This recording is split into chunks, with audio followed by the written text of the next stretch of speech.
Hello, everybody, and welcome to this week's episode of The Sacred Exchange, where souls meet, hearts transform, and love leads the way. I'm Catherine. And I'm Jon. And we are excited to share with you guys this week about what you've been harvesting when it comes to your thoughts. Yes, I think, it's that time of year. Harvest has started, but let's take this into a different context, right? Let's look at what seeds do we plant and what are we starting to harvest now? Yeah. And it's such an interesting topic to me because the idea of our thoughts become things, it has been around since ancient Egyptians have been around. I think it's probably been around forever. It's just a concept that we don't pay a whole lot of attention to or don't put a lot of belief in. Well, and it's interesting in the fact that we can understand my thoughts create things. And I remember quite a few years ago that I was really starting to question, well, what thoughts am I having that are creating the things that I'm experiencing? And how long does it take a thought to become a part of my reality? If I have a thought just once, and I'm planting that seed, at what point does it become my reality down the road? Yeah, and we live in a generation that wants instant results, right? So even planting seeds, sometimes it's not quick enough for people. It is, I thought it, I want it now. We live in a generation now where everything is on demand, everything is instant. So when you're trying to manifest and you're trying to plant those seeds, you got to remember that not everything is instant. It needs some deciphering. The universe needs to figure out, is this the right thing? Is this the right way? Is this the right path? And how that's going to come about. And I've read that a lot of us, especially those who are wanting instant results, and I am a person who falls prey to that often, that for some of us, it is a soul remembrance of when we were just energy and you just become that thing, right? You're in this kind of high energetic state, so you're able to create things instantaneously, and then to be in the human body and to have those limitations and experience those limitations can feel like it's heavy, and it makes it harder, and it's easier to get distracted when things aren't happening instantaneously.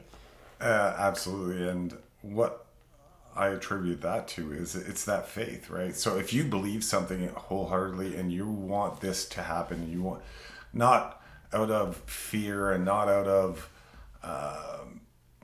whatever need, I guess, but if you believe and you're truly focused on manifesting something, bringing something, planting that seed, and this is for the betterment of numerous people, and not just numerous people, just the right intention is behind that, it will manifest, and it could be instantly. Yeah. But I think we talk about, I want this, or I want that, or I want to be da-da-da-da-da, and we start to plant those seeds, but then we get distracted and we go on to something else. So when we go on to something else, we don't give whatever that thing is that we're trying to plant the water and the sunlight that it needs. We really need to focus on that, whatever that goal is. And one thing that I know I've totally done, and I didn't realize until one of my mentors was actually talking about it, is it was like I would plant a seed of this is what I want to create or whatever, and I'd put it in the ground, and say, okay, this is the thing that I'm manifesting. But then every day I'd pull it out of the ground to go are you rooted yet?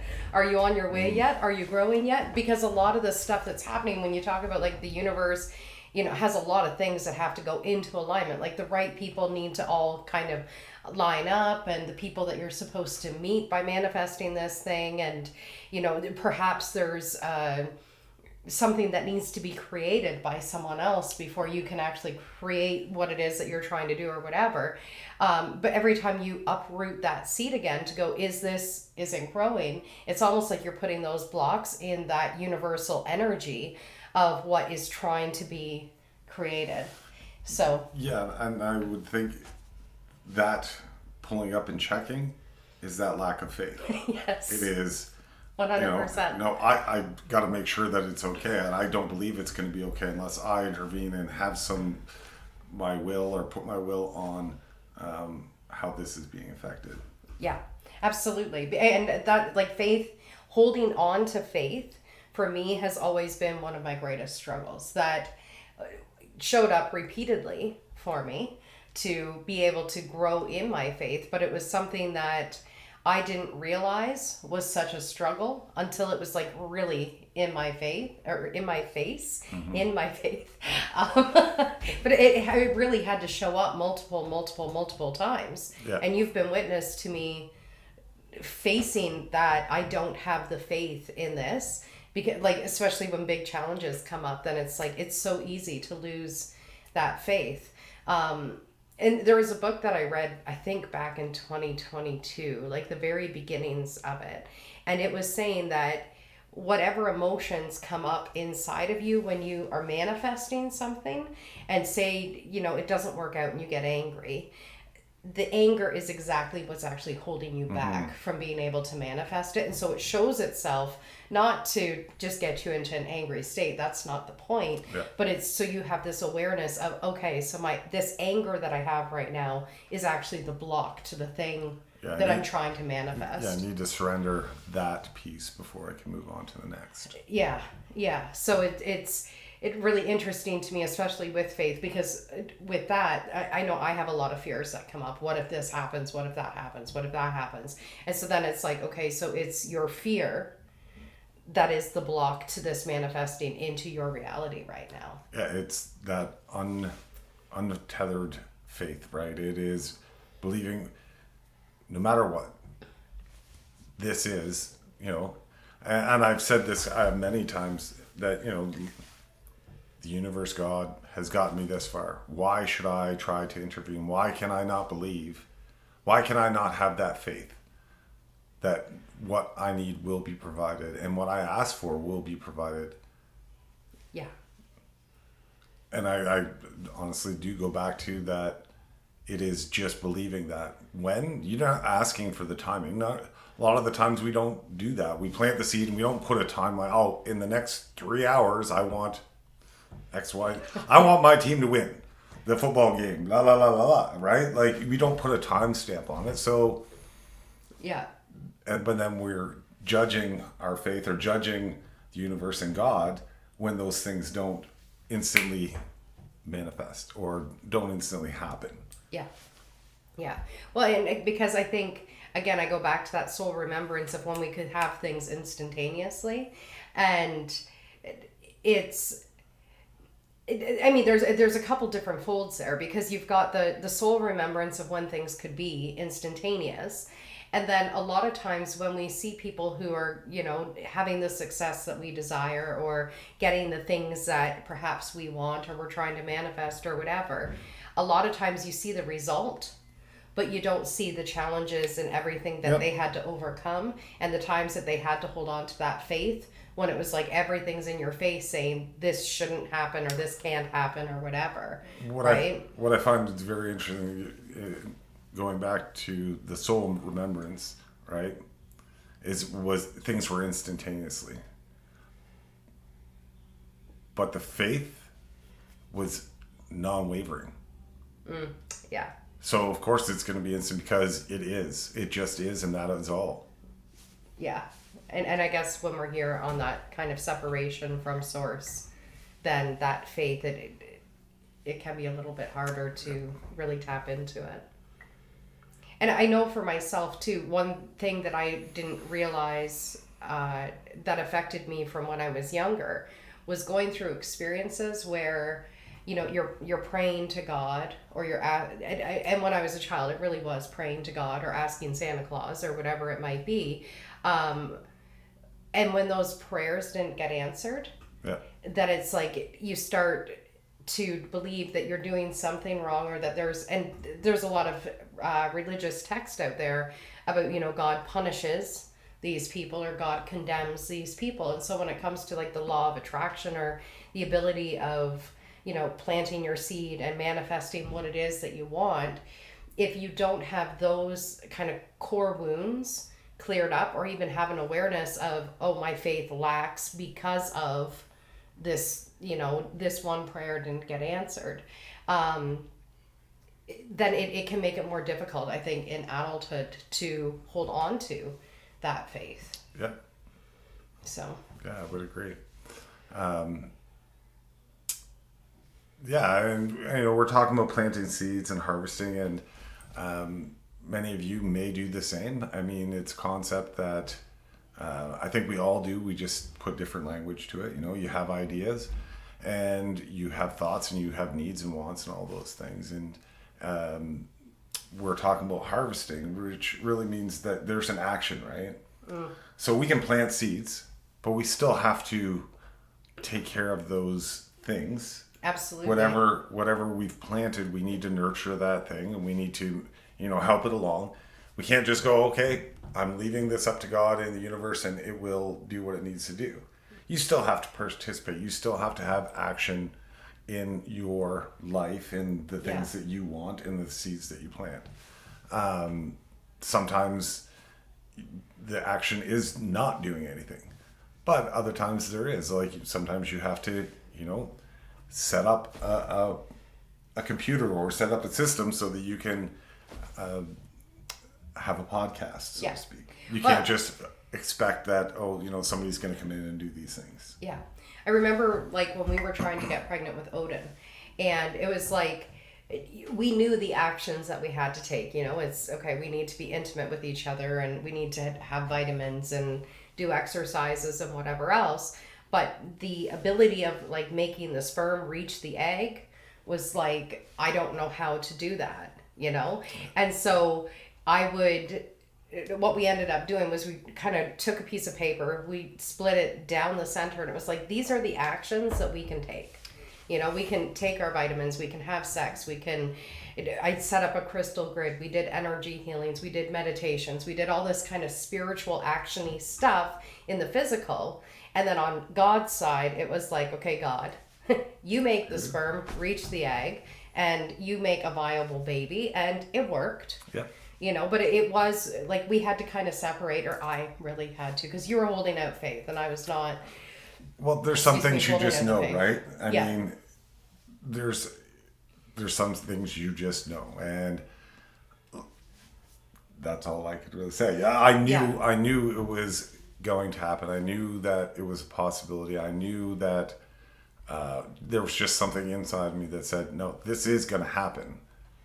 And again, when you look back at that, we didn't have a time frame. We didn't set. I had a time frame. You had a time frame, but you didn't really state, specifically, this is when I want all of this X, Y, and Z, right? Yeah, I was going more of, if I don't have this by the time I turn 30. Well, that's a don't. That's not a. Yes. This is when I want this. This is when I see this happening. And this is what I'm commanding into existence. It was, if I don't, then I'm not. Where there's kind of that duality in faith there.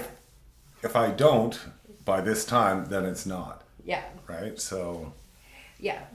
Where I would just, no, I know it's going to happen. I can feel it. I could sense that it was there. It was just, it was a matter of how these little things needed to be adjusted, and the timing, and absolutely. But it was also something I think I needed to experience to understand where my faith lacks, and to understand bring a deeper understanding to how manifestation works, right? Because for a lot of my earlier teachings, when it came to manifestation, it was about getting things quickly, and it was about, you hold the idea, you create a vision board, and then it's supposed to magically come in. Not a lot of people were talking to me about what are the actions you're going to take, and what is the long-term vision of this as well. Because it's one thing to go, okay, so we want to have a baby, that's one thing, but then how do you want to create a life for that child? What kind of family dynamics do you want to have for that child? Like, it becomes a whole thing. And it's the same with us doing this podcast. It's like, okay, so if you want this to be successful, then what is the long-term vision of that? Yeah. What are you creating out of this one thing? Because for myself, I know I would have these kind of goals, and if I don't have something beyond that, like once that comes in, then it's like, well, now I need to find something else to move towards. Yeah. So Yeah, what is your intention behind this, right? yeah. And it's funny you mentioned vision boards, because I kind of want to go and grab my vision board. You can if Just you want to. so people can kind of understand. You know, it would be a longer conversation, but you know, I'll give some context to it. We created vision boards. I think these ones were 2 years old. We do it every year, and I'm gonna say 70% of what was on that board came to reality. Yeah. In one way or another. There was things that were very, very specific. There was other things that you could go, okay, well, maybe that's what this meant. But there was things that were undeniably like on spot on 100%. Yeah. And one I would use, just say that, you know, on my board is a hawk. I like hawks. They've got some deep meaning to me. And I was at work. We have a resident hawk that flies around, and sometimes it is very close. And the picture that I got the one day of this hawk was almost identical to the picture that I have on my vision board. Like, Yeah. it was, and very, it was at very a close. time of your life where you were going through like a huge awakening. Yeah. And when you did the vision board, you had no idea or no thought, no preconceived idea of why you were putting this hawk on your vision board. But at that point, it was almost like a checkpoint of look at all this stuff that's coming up right now in this awakening that you're going through. And here's the hawk to remind you that you're in alignment. Because I think it was actually the hawk when you saw that and noticed that on the vision board, that's where you actually went, oh, Well, then what I else started is here? putting all the other pieces together. It's quite amazing. Don't underestimate yourself and what you've manifested and what your vision is of the future, because everybody's capable of creating that. Yeah. Well, and I think that leads to another great point, is that we're all creating our realities in every single moment, right? And so when we have thoughts, if they're going unchecked, they can create circumstances that we don't necessarily want or that we don't prefer. But there's something in us that's resonating at that level, that's creating that in your life. And it can be a real reckoning sometimes to realize how you're bringing that out into your life. And like I said before about, you know, if you're trying to manifest something and anger comes up when you don't get that thing, it's because anger is inside of you. It doesn't, like, the thing doesn't matter. The anger is an inner response that's then coming out. And so that's where you get to get curious with yourself and go, okay, so what am I angry about? What is this emotion really telling me more about me? Because that emotion, even if you're not consciously going, I'm an angry person and I'm going to create events that are going to make me angry, just to have that kind of energy of anger inside of you is enough to, as the light filters through you, it's going to bring out experiences that allow that anger to come up. Yeah, and you brought up a really good point, is that it's not only what is said, right? Because I could sit here and say, you know, I want to be a famous, I don't know, actor.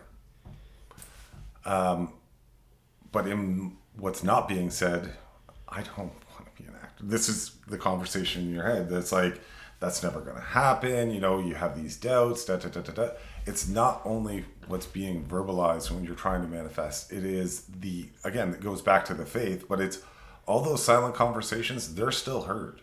Yeah. So you need to have that, you know, have that positivity, not have the anger, not have the blocks. Even if you're showing everybody, yes, I'm doing all of these things, but if you have that disbelief or that anger or those blocks that are mentally in your head, there's still going to be a delay on when you start to see the benefits of the seeds that you planted. Yeah. And just going on your example of an actor, like if I want to be an actor and I say to everybody, I want to be an actor, and in my mind, maybe I've got some doubts and stuff that I could be this famous actor or whatever it might be.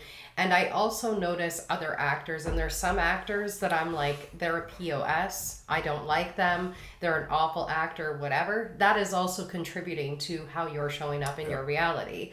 Or if you go, I don't want to be that kind of famous kind of actor because they're a multimillionaire and look at how selfish they are and whatnot.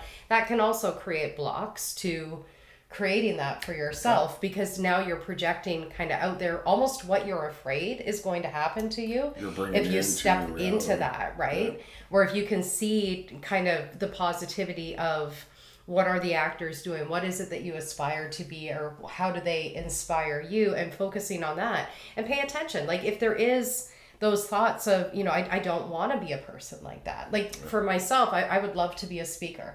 I would love to do transformational talks and on my book and all of this sort of stuff. And so I have to connect in with who are the greats that have come before me or who are speaking now, and what can I learn from them, And if there's any, which there has been along the way in the spiritual realm, where there's some that are like guru cult leaders. Well, I don't want to be like that, right? Well, how can I assure myself that I'm not going to be that way? So it's what is your intentions? Yes, right? What is your intentions? And what are you wanting to create? Try not to be influenced by those that have come before you. You create your own. Sure, we get inspired by other people, but we don't have to be that example, right? When I say that, when we look at, going back to the example of actors, we don't have to.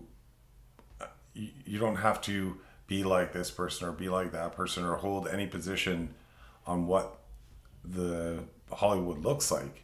You can just do you the way you want to do that. Absolutely. Yeah. I think we can look at others that have walked the path before us as being like, that inspiration. Yeah. But to really go, what is my own individual expression of this thing? What does that look like for me? And even, I guess, the roles and stuff that you would take as an actor would be defined by, does this resonate with me? Does this resonate with a message that I want to get out to the world or whatnot? Yeah, I would agree. So, yeah. So, and just continuing with harvesting ideas. I mean, there's a lot of things we need to have patience, and there's a lot of intricacies. It's not just command it into existence or plant the seed. I have an idea. This is what I want to do, and then leave it. I mean, there is a lot of work and faith that goes behind that, right? So when we talk about harvesting, it's more of a,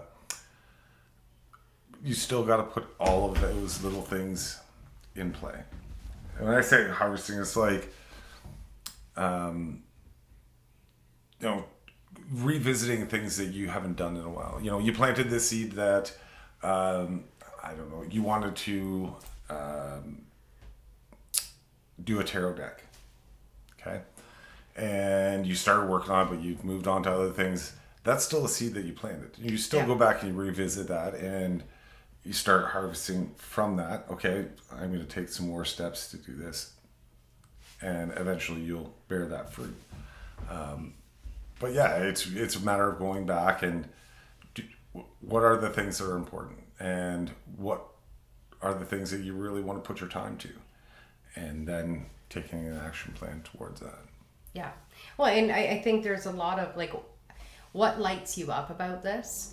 Yeah. What is it that's so exciting? When you talk about creating a tarot deck, you're right. I've got like 4 ideas of different decks in my mind.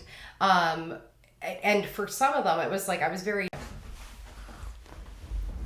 So when I felt myself feeling disconnected from the project, or it's not lighting me up, or I'm not feeling inspired, then it's like I will set it aside. Yep. And go with what is the thing that's lighting me up next. Yep. And at the same time, sometimes there's those things that they don't necessarily light you up. And this is where I think a lot of people waver on that manifestation and visualizing and, you know, creating your life the way you want it to be and stuff, is that we can't always just follow what lights us up. Yeah. Sometimes the dishes need to get done because the dishes need to get done.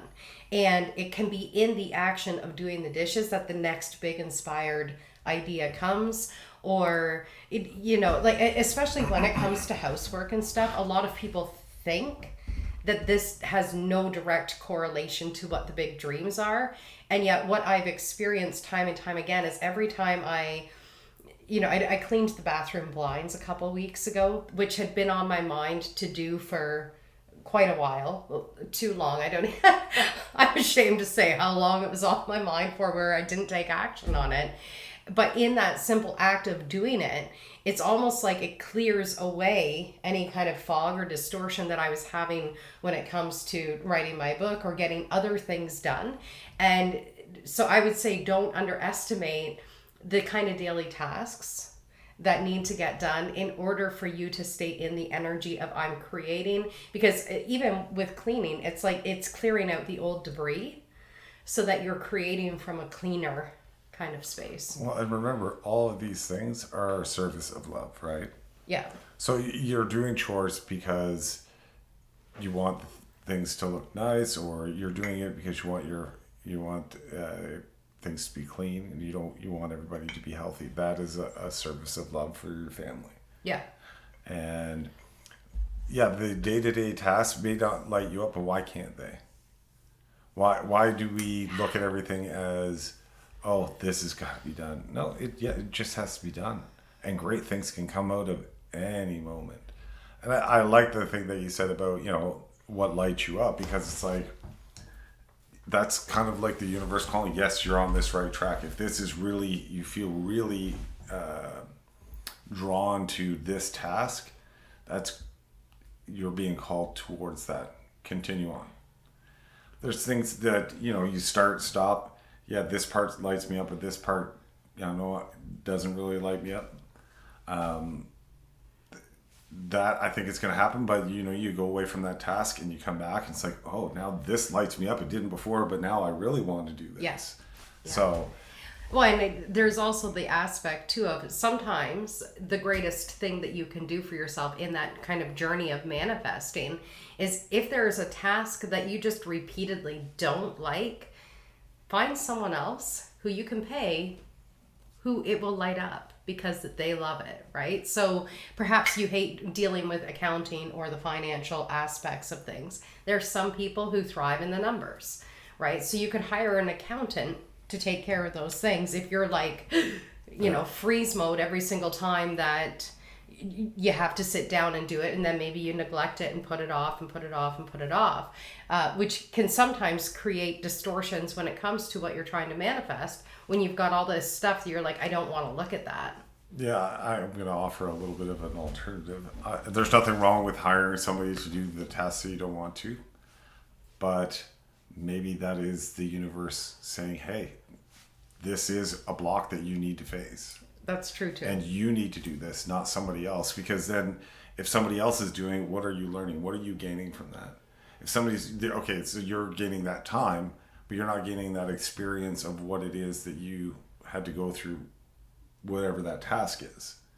And maybe that just prolongs that manifestation. Maybe, what you were trying to manifest, you had to go through this, and now that you've chose not to, and you've decided to move on to other things, now at some point in time you're going to have to face this again, and then that puts whatever that goal is that you're trying to reach now is that much farther away, because you kind of bypassed that piece that needed to be go so through. Delegate or don't delegate.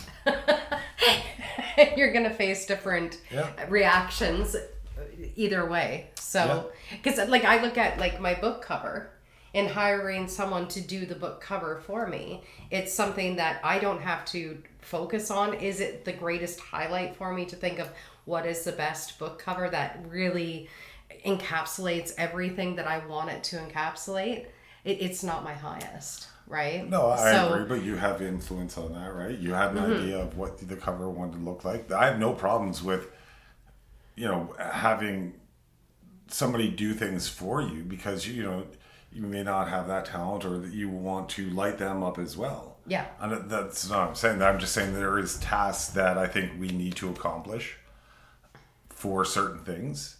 And we want to bypass those, and sometimes I think we overlook things that are important, that are menial little tasks.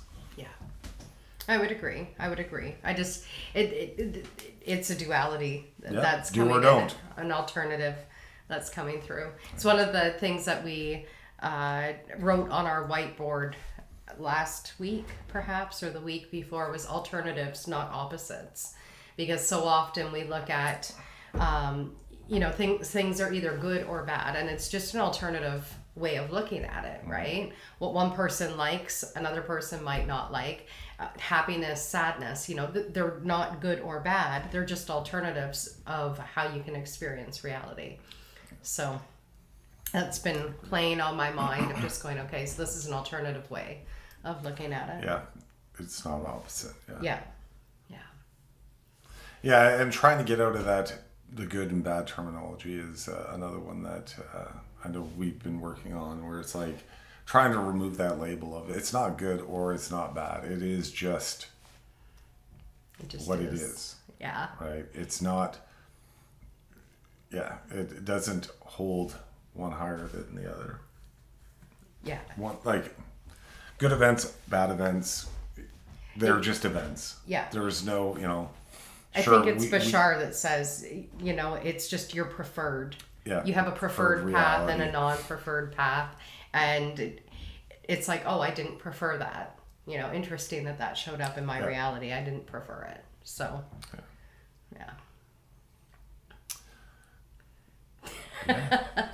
So, what else would you like to talk about today? In regards to harvesting. Harvesting ideas and harvesting. One thing that I find very interesting, and I might get a little bit passionate about this because I do get a bit passionate about it. A few years ago, and some people that are watching this live might actually have taken part in the classes and stuff that I held on it. But I discovered a bit of a loophole when it came to how long does it take to hold a thought in order for it to create something in your reality. And we were actually having a discussion with one of your friends, and I had asked the question, well, how long do I need to hold the thought before it becomes a thing? And your friend had said 49. That's what I'm hearing is 49. And I was like, okay, whatever. So then I look up, what's the importance of 49 days? And it turned out that there's a lot of things that happen within 49 days. So from the moment that a woman is impregnated to the very first heartbeat that embryo has, it's 49 days. For a grain of wheat to be planted and to become like an actual grain of wheat, it's 49 days. In religious contexts, they talk about 49 days. Buddha was under the tree for 49 days. Like, there's so many things. It's 49 days, so it's 7 weeks. And so I started to keep track of, if I have this thought or if I've experienced this day in this way, right? What does that look like in 49 days? And can I build on those emotions? Can I build on those experiences every 49 days? And the patterns of that are absolutely incredible. And there's been times where we'll be sitting and talking and we're having like a really great, conversation or whatever, or like it's just a really big energetic day, and I'll go, what were we doing 7 weeks ago? And then I'll look back, and you find out what was the day 49 days ago or whatever, and you start to see patterns throughout a whole year, throughout a couple of years. You can go back and go back and go back and see how each one is actually building on top of the other, and it just gets bigger and deeper. And it's also true that if you're having a really shitty day, in 49 days, if you haven't cleared that energy, you're going to have another really shitty day. And I've got proof of this on both sides of the coin, where it's like, And understanding bad days happen, and that's okay. But what are you doing with the bad day?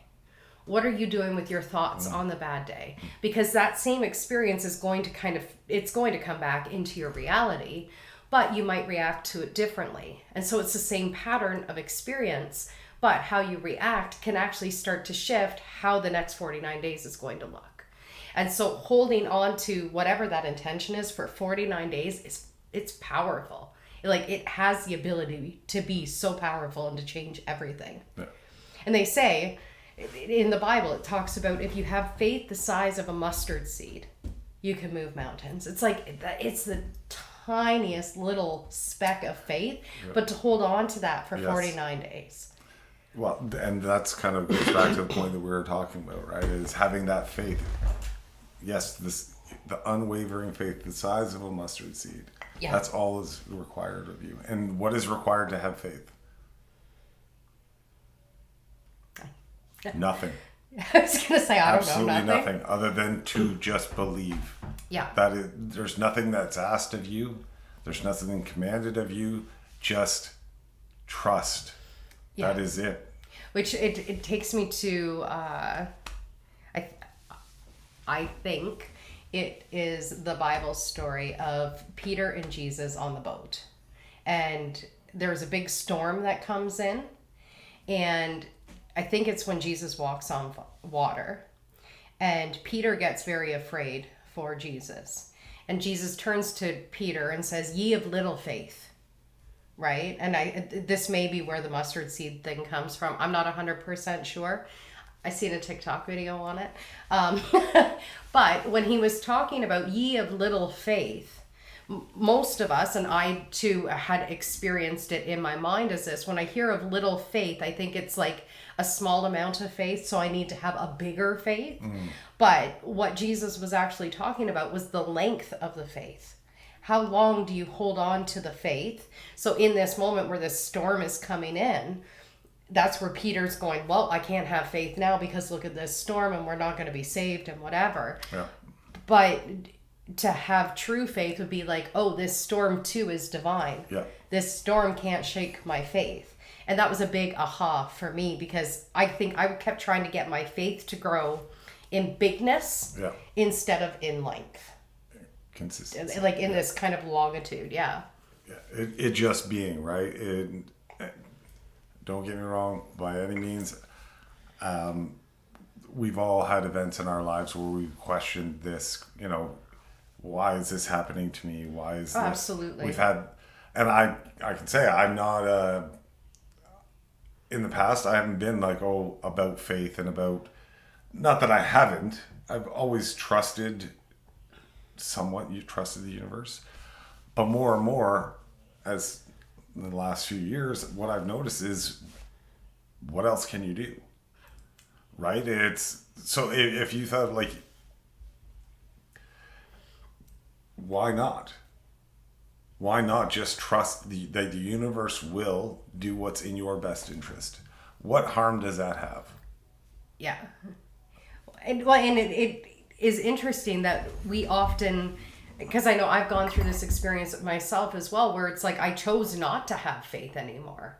I was like, I'm done with this whole concept of having and do this all. Yes, and so you separate yourself from that faith completely. And what happened was I crashed. Right? It was the same when I was first working with boundaries, and so you put these boundaries up to the point where you're like basically a walking barbed wire fence, and nobody can get in. And it's like, okay, so I've tried that. I don't want to go back to that. Yeah. And so when you say like, what harm is it going to do to have the faith? I've done the non-faith, and now working with the faith and seeing like it's all divine, right? And that was a hard concept for me to get to, is that, this too is divine. It's like the weather is just weathering. God is just Godding, Nothing's personal. Yes. So there's these are things that it's hard to, and it takes practice, right? I mean, every situation, we could take it personal or we could not take it personal. And to me, the best thing that I've come to realize is that nothing is personal. And it just is. It's just everything is evolving, and it's not, because you did this, it's not because you did that. The weather is not bad because you're having a bad life and everything's against you. It just is happening how it needs to happen. It does not care what you're going through. Yeah. The weather does not care if you're having a good life or a bad life. Much like other people don't care, what their effect is on you. They're focusing on their bit of their existence. Yeah. Yeah. And it's hard to imagine that sometimes, right? Because we are self-absorbed creatures, right? So we think everything is happening to us. Meanwhile, it's actually, the weather is just weathering. Yeah. Life is just unfolding. How we react to life, that's where we have some self-absorption, right? That's where we can go, how am I reacting to life? Am I getting angry every single time life happens? Am I getting scared every single time life happens? Am I getting excited? Am I happy? Am I grateful? Like, these are all options. They're all choices that we can have. And some of you might be going, well, Catherine, Jon, you guys don't really understand the shit that I'm going through right now. And we've been there, right? Whatever shit you're going through, whether it's we've actually experienced it or like firsthand, or if we've gone through something that's similar that brought up those same reactions. We've gone, I think, through every single level of experiencing life and being like, I hate life right now. Yeah. I'm angry at life. I'm judging life. I'm punishing life. I'm joyful about life. I'm afraid of life right now, right? So we get it. And what we're saying is that there is that opportunity to just choose differently as to how you want to experience it and how you want to respond to it, because it does make a difference as to what else starts to show up. Because it's not that things don't show up in our reality now, like challenges and whatnot. No, but we take it differently. We look at it differently. We come at it, our perspective has changed. Instead of looking at it like this, now we're kind of looking at it like this or like this. Yeah. And with going back to the harvesting bit, these things and this way of looking at things, it makes that whole process easier, I find. It is not, you don't have this unreasonable expectation. It just is. Yeah. And that's going to sound bad. Like you plant seeds to want to harvest, to have plants. And prime example, I started those seeds. I wanted to grow basil, and a lot of them died. I think I had one thing of chives that lived. Until you planted it out back. Yeah. But I didn't have this expectation that I was going to have this huge lush garden. It was just like, I'm going to try this. And there's things that I didn't do that I should have done. And this is what you get. Yeah. And so, it's, you really got to focus on that care bit and just release that expectation piece. If it's not personal and you have no expectation, it is what I didn't take care of this. Why should I expect that it was just going to grow and be the way it needed to be? Yeah. It's not personal. It's not like the seeds went, oh, I don't like the shirt you're wearing. I'm not going to grow for you. Yeah. Yeah, and I like that you brought in about the expectations, because I was actually about to say that you've taught me a lot about releasing the expectations of how things should be. And it's difficult, right? To even realize that you have an expectation, because anytime you're disappointed or anytime you've got kind of a positionality that shows up because of the way someone else spoke to you or the way things worked out or whatever, it all comes back to expectations. Yeah. And it was really hard for me to fully grasp that and start to release the expectations. Well, and again, it goes back to, I think it's an everyday practice where it's like, we have these expectations that come from our lives based off of somebody else's life, based off of somebody else's perspective of what our expectation should be of this situation. Yeah. Listen to that again, or listen back to what I just said. That's kind of ridiculous. Yeah. That we would have an expectation based off of somebody's perspective that doesn't even participate in your life or has, but maybe it's in the past, that should affect your expectation. Yeah. You know, that should, that determines what's good and bad or indifferent because somebody else said so. Yeah. And I mean, I think sometimes I still struggle with the idea of, so if I have no expectation, but I'm holding a vision, is a vision the same as an expectation? Because my vision of how I want things to work out almost creates some expectation. But then I tell myself, if I have non-attachment to the vision, then it's no longer an expectation. I don't know. I think the vision with the right intention is not an expectation. It is, this is what I'm trying to bring into this world with the intention of these But I still things. expect it to work out that way. And here's the thing is, it's like, I'm not, no matter what happens, maybe it's not going to work out that way right away, right? Yeah. But I'm going to keep going until it works out that way because that's my expectation. Or is it your vision? But it's my vision too. And that's where I'm going, like the two of them, it does confuse me sometimes where it's like I have this vision with an intention and my expectation is that the vision is going to work out and I have the faith that I'm going to keep doing it until I arrive at that place. I don't think that's an expectation. It would be more of like if you got an instruction to build a desk and it lays out exactly how to build that desk and you follow the instructions to the letter and you built a tree house. You know, like that's a broken expectation. Your expectation. Yes. Because like you can have an idea of, okay, I have a vision of this is what I want to do and why I want to do it. And maybe it's not a detailed instruction exactly how to get there, but you're going to continue to pursue that because it's not refined to where you want it. Yeah. I don't think that you don't have an expectation of what that looks like. You have an idea and a vision of what you want to manifest and what you want to bring in, but it's not quite there. So you're constantly refining it. To me, that's not an expectation. It's just not, I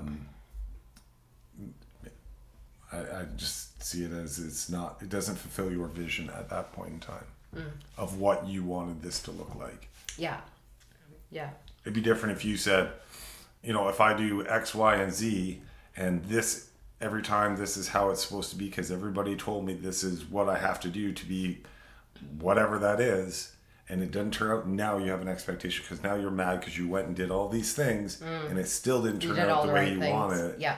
And now it's like, no, everybody's lying because they said to do this and it didn't turn out. Yeah. And I know I can see, as you say it like that, I can see in my life where I've definitely done that, where it's like I come out of, you know, a challenging experience where I didn't get what I wanted. And I start looking at, well, I did this and I did this and I did this and I did this. And why does they get this and why did this? Yes. Why do these people? And I think lastly, as we're talking about harvesting and whatnot, is to remember that every single one of us is a powerful creator. Every single one of us has the ability to create our life in the way that reflects how we best want to express ourselves in this world. And when you remember that you're creating every single day, you're creating yourself every single day, you can shift your life. If you don't like the way it is right now, you can shift it. But you have to be honest with yourself. You have to, you know, get curious with yourself about what is it that's not working for me? What is it that I'm not liking right now? What is it that I'm holding inside of me that keeps me creating the same reality over and over and over again? Because you can have the ability to change it. I agree 100%. It's one thing that we forget, that we are commanding and creating our reality. The other thing that we forget, and some may not believe, is that we are, and everything is connected and always connected. It's not the journey out there. It's not the journey of what that person is. It's a journey here, and realizing that the problem's not outside. The problem is here. And the problem is that faith piece, or it's not even the problem. It's just we forget that we are connected, that we have everything that we need. All of those things, all of those bits and pieces of knowledge are all available to us. And we can create with that. Yeah. And it's just something that we've forgotten over time. Absolutely. Yeah. Alrighty, folks. I think that's going to be a cut for this week's show. I think so. Yeah, and next week we will be talking about... We're going back into an ego recap. Oh, yes. Yeah, so I talking can't about wait. the ego, which... Oh. I mean, the ego with manifestation, it's... Yeah, it actually works very well together, because a lot of these pieces that we're talking about when it comes to forgetting and being influenced come from that ego piece. Oh, yeah, so much fun. Yes. So have a great week, everyone. Thanks for joining us, and we look forward to connecting with you next Sunday right here on the Sacred Exchange. Take care, folks.